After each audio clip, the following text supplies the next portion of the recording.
Hello everyone, তোমরা সবাই কেমন আছো? আশা করছি তোমরা সবাই খুব ভালো আছো। আমিও খুব ভালো আছি। দেখতে পাচ্ছ আমার মামাম রেডি হয়েছে আর আমিও রেডি হয়েছি। এই দিনটা কিন্তু যেদিনকে আমার বান্ধবীর ছেলের রাইস সেরিমানি ছিল সেই দিনের ভিডিও। সেই দিন সন্ধ্যাবেলায় আমাদের এখানে পাড়ায় কালী পুজো হয়, প্রত্যেক বছরই হয় বারোয়ালি পুজোটা। তো সেইখানে যাব বলেই আর কি রেডি হয়েছি। রেডি বলতে কিছুই না, দেখতে পাচ্ছ যে লুকটা ছিল সেই লুকটাই আছে, শুধু একটু জুয়েলারিটা অ্যাড করেছি, জুয়েলারিটাই শুধু চেঞ্জ করেছি। কিন্তু অন্যবারের মতন কিন্তু এবারে অতটা লোকজন হয়নি আমাদের কালী পুজোয়, জানি না কেন। আর এবছর আমাদের নাচার ইচ্ছাটাও অনেকটা কম ছিল। তো কথা বলতে বলতে তো আমরা বেরিয়ে গেছি, বেরিয়ে অনেক দূর বেশ চলেও এসেছি। তারপরে আর কি দিদি আসেনি আমার, কেননা আমার জামাইবাবুর শরীর খারাপ, সেই কারণে দিদি আসেনি। তারপরে আর কি নিজেকে কন্ট্রোল করতে না পেরে নাচ শুরু করে দিই। তো এবার তোমাদের কিছু কথা বলি, তোমরা একটু পরে দেখবে আমি মামামের সাথে নাচছি।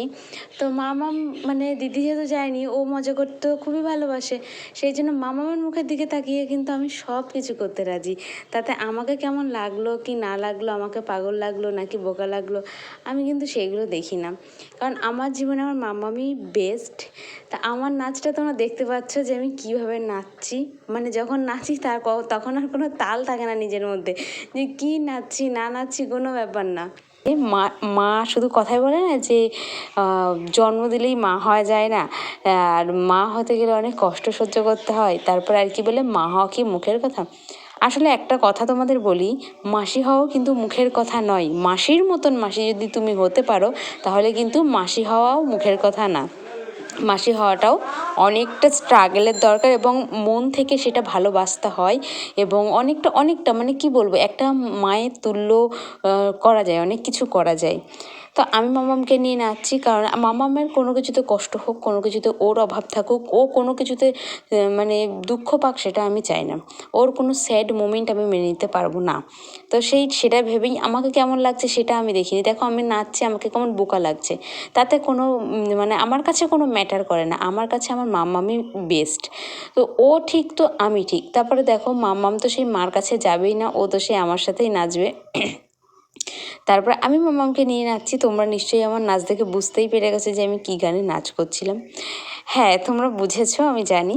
তো যাই হোক, তো আমি এখানে নাচছি মামামকে নিয়ে। কষ্ট হচ্ছিল ওকে কোলে নিয়ে নাচতে। এখন অনেকটাই ও বড় হয়েছে, 3টে বছর হয়েছে মেয়েটার। দেখতে দেখতে আমার মামামও বড় হয়ে যাচ্ছে, আর আমারও কষ্ট বেড়ে যাচ্ছে। আমি শুধু একটা জিনিস ভাবি, যে আমি বড় হলে, আমার মামাম বড় হলে কী করে ওকে বিয়ে দেব। দেখো মেয়ে যখন হয়েছে, বিয়ে অবশ্যই করতে হবে। সব পড়াশুনো করবে, ওর যেটা ইচ্ছা ও সেটা করবে, মানে আর কি আমি নিজের পায়ে প্রতিষ্ঠিত হওয়ার কথা বললাম। কিন্তু কোথাও গিয়ে বিয়ে তো এক না একদিন হবেই, কোথাও গিয়ে আমার খুব কষ্ট হয়। এই যে তোমাদের সাথে কথা বলছি না, আমার চোখে জল চলে আসছে যে আমার মামামের আমি বিয়ে দেবো কী করে। যতই আমার মেয়ে না হোক, আমার দিদির মেয়ে হোক, কোথাও গিয়ে যেন ওর জন্য আমার একটা মা ফিলিংস হয়, জানি না কেন। হয়তো নিজের বাচ্চা হলে সেটা কেটে যাবে। আমি জানি আমার যতই বাচ্চা হোক না কেন, আমার মামামের প্রতি যে আমার ভালোবাসা, সেটা আমার কোনো দিন কাটবে না। কারণ মনে হয় এই পৃথিবীতে আমি নিজেকে খুব লাকি এবং সুখী মনে করি মাম্মামকে পেয়ে। হ্যাঁ, ওকে আমি জন্ম দিইনি ঠিকই, কিন্তু মনে হয় কি ও আমার পৃথিবীর শ্রেষ্ঠ সুন্দরী একটা মেয়ে, এরকমটা আই হোপ সবার মাসির কাছেই হয়তো তার বোনঝি এরকম। আমি বলতে পারবো না সেটা, কিন্তু আমার মনে হয় যে আমার মাম্মামই মনে হয় এই পৃথিবীর সবচেয়ে সুন্দর ফুটফুটে একটা নিষ্পাপ বাচ্চা। তো যাই হোক, অনেক কথা বলে ফেললাম, এক জায়গা থেকে আরেক জায়গায় চলে গেলাম। অ্যাকচুয়ালি মামামকে নিয়ে কখনো সেভাবে আমি কোনোদিন কিছু লিখি না, বা কোনোদিন কোনো কিছু বলি না। তো জানি না আজকে কী হলো, হয়তো বলে দিলাম তোমাদের সাথে। তো যাই হোক, এখন আমরা এদিকে ঠাকুর নিতে আর কি চলে এসেছি, মানে আমাদের বাজারে, ফুলতলা বাজারে আর কি ঠাকুর নিতে আসা হয়। আর এক এক বছর এক একজন ঠাকুর দেয়, যার যেরকম বলা থাকে, যদি তার পূরণ হয় সেরকম সে দেয় ঠাকুর।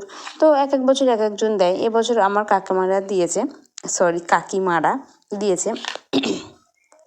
তো আমরা এদিকে নাচতে ব্যস্ত, আর ওদিকে ওরা ঠাকুর নিচ্ছে। চলো ঠাকুর ওরা নিয়ে নিক, আর আমরা এদিকে একটু নাচটা বন্ধ করি এবার। নাচ তো আমরা বন্ধ করবই, কিন্তু দেখো মাম্মাম তো নাচ বন্ধই করছে না।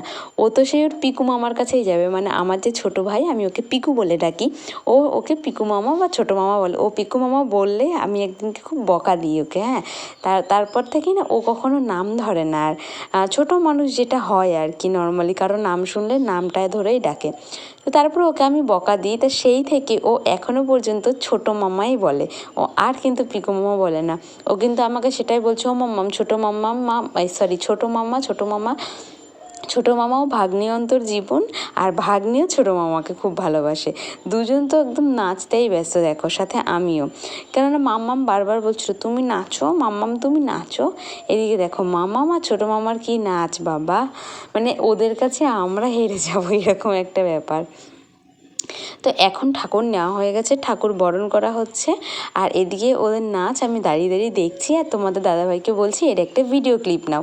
তো সেটাই আর কি ভিডিও ক্লিপ নিচ্ছে। তো মাম্মাম আর কি লজ্জা পাচ্ছে মাম্মাম আর তার ছোটো মামা লজ্জা পাচ্ছে না, লজ্জা পাচ্ছে তার মাম্মাম। তা ছোটো মামা কত ভালোবেসে মাম্মামকে মানে ভাগ্নিকে নাচাচ্ছে দেখো, আবার ঘুরিয়েও দিচ্ছে। আমি আবার বারণ করলাম যে ঘোরাস না, বাই এনি চান্স যদি কোনোভাবে লেগে যায় হাতে তখন কি হবে। আর মামাম এদিকে লজ্জায় দাঁড়িয়ে পড়েছে, ওর মনা যেহেতু ভিডিও করছে ও সেটা বুঝতে পেরেছে দেখো। তারপর আমাদের তো ঠাকুর নেওয়া শেষ, এবার আমরা যাচ্ছি বাড়ির দিকে। তো এখন বাড়ির দিকে যাব, আর বাড়ির দিকে যেতে যেতে কিন্তু আমার আর তোমাদের দাদাভাইয়ের কিন্তু একটু ঝগড়াও হয়ে গেছে। তো যাই হোক আমরা এখন চুপচাপ বাড়ি যাই, আর নাচের ভিডিও দেবো না।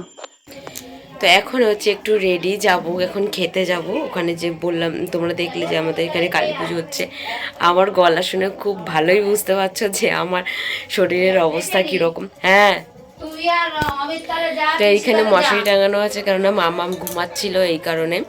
তো এখন যাব আমরা খেতে, আমার শরীরটা ভালো না বলে আর সেরকমভাবে চুলটুল বাঁধিনি, যেমন আছে ঠিক আছে খেতেই যাচ্ছি, খেয়ে এসে চলে আসবো।